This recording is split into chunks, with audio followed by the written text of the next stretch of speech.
Salut à tous, aujourd'hui je vous parle de mon iPhone 12 Pro 256 Go que j'ai acheté d'occasion il y a environ 3 mois. Ziradi.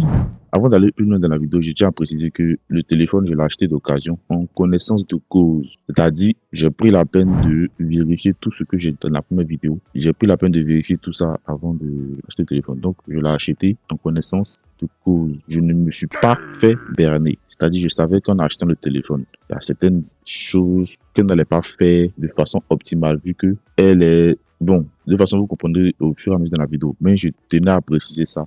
Pas que vous pensiez que je me suis fait arnaquer, non. Donc, cette précision étant faite, on peut continuer. Donc, je vais vous donner mon avis honnête, vous montrer les points positifs et les problèmes. Et si ça vaut le coup, en fin 2025-2026. Restez jusqu'à la fin pour avoir un retour complet. Commençons par le design. L'iPhone 12 Pro a un cadre en acier inoxydable, un dos en verre mat, très élégant et il tient super bien dans les mains. Il est un peu lourd, ouais. Par contre, les boutons sont très bien positionnés. C'est un plus pour le 12 Pro. Il est aussi certifié IP66. Ça, c'est pour ceux qui ont acheté le téléphone au temps de sa sortie. Pour nous qui avons eu l'iPhone 12 Pro, actuellement, avec un écran changé, mon frère, je ne te conseille pas de chercher à savoir. Effectivement, ces critères-là sont toujours choses d'actualité. Hein. À un moment, l'écran était changé. Donc, comptez pas pour ça. Donc, pour moi, même après 3 mois, il reste toujours esthétique et agréable à utiliser au quotidien. Je sais que c'est un téléphone avec lequel je peux facilement faire 1 an. Mais, vous verrez. Donc, on passe au niveau de l'écran. Je sais que, ouais, effectivement, il est 6,1 pouces, le téléphone que j'ai en main. Mais est-ce qu'il est toujours Super Retina XDR? Ça, je ne sais pas. En vrai, j'ai pas vraiment de connaissances sur la qualité de mon écran. Tout simplement parce qu'il a été changé. Je ne sais pas s'il a été changé sur la dalle en Chine ou une dalle au Cambodge. Ce qui est sûr, je sais que l'écran n'est pas un écran d'origine. Ça, j'ai la certitude là-dessus. L'écran et la batterie. Raison pour laquelle je préfère ne pas trop m'appuyer sur le Super Retina XDR. Par contre, en plein soleil, la luminosité est très, très bonne. Quand même, je me suis jamais retrouvé dans une situation où j'ai dû utiliser la luminosité à 100%. Et tout le monde sait à quel point depuis la canne est passée, comment est-ce que le soleil tape. C'est-à-dire les voisins ou bien les Camerounais ont laissé le soleil ici pour aller. Tout le monde sait à quel point ça tape en Côte d'Ivoire actuellement. Mais malgré ça, je ne me suis jamais retrouvé dans une situation où la luminosité était au max. Je vous dis que vraiment à ce niveau-là, c'est du bon, c'est du très bon. Donc la résolution est parfaite pour regarder des vidéos, jouer, même après 3 mois d'utilisation, intensif, très intensif surtout. Il n'y a pas de problème notable à l'affichage. Ensuite, passons maintenant au niveau de la performance. Donc sur la fiche technique, l'iPhone 12 Pro est équipé d'un processeur A14 Bionic qui reste très performant encore en 2025. Toutes les applications que j'utilise tournent parfaitement, que ce soit YouTube, TikTok ou même CapCut, quelquefois Snapchat, WhatsApp, Facebook. Ça passe correctement et c'est fluide. Hein. Il n'y a aucun souci au niveau des applications dédiées.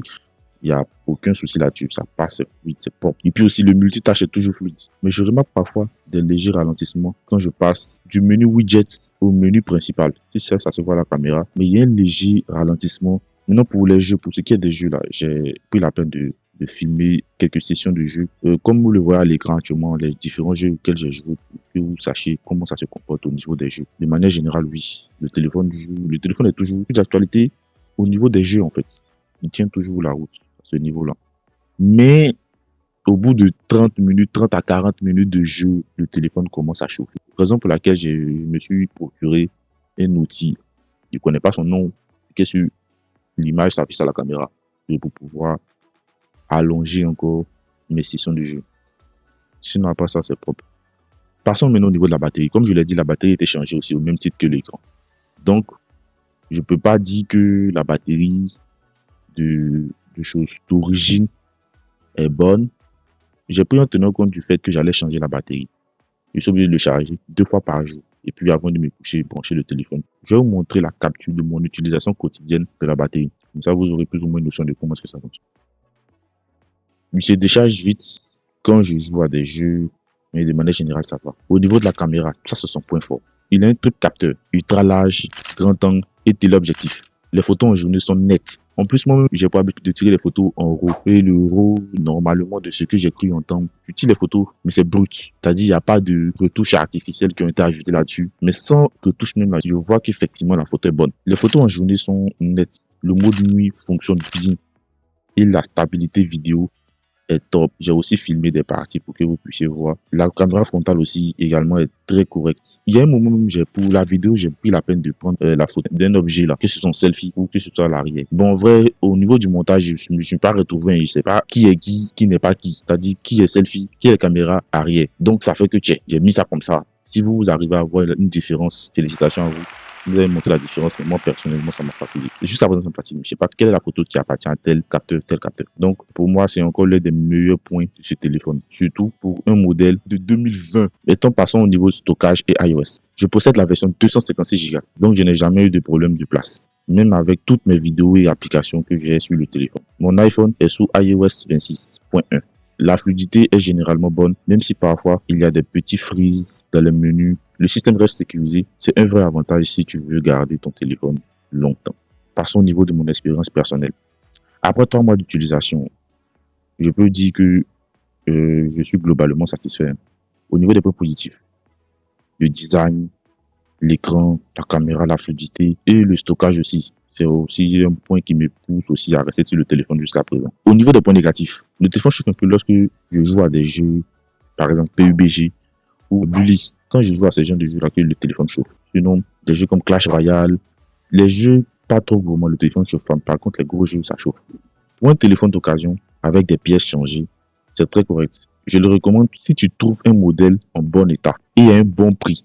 Et pour cela, je te ramène vers la première vidéo où je te donne mes astuces qui me permettent de pouvoir acheter des téléphones d'occasion sur le marché. Donc, voilà mon retour complet sur l'iPhone 12 Pro d'occasion après 3 mois d'utilisation.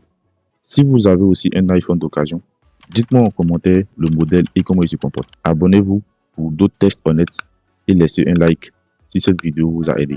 Merci d'avoir regardé et à bientôt. Bisous.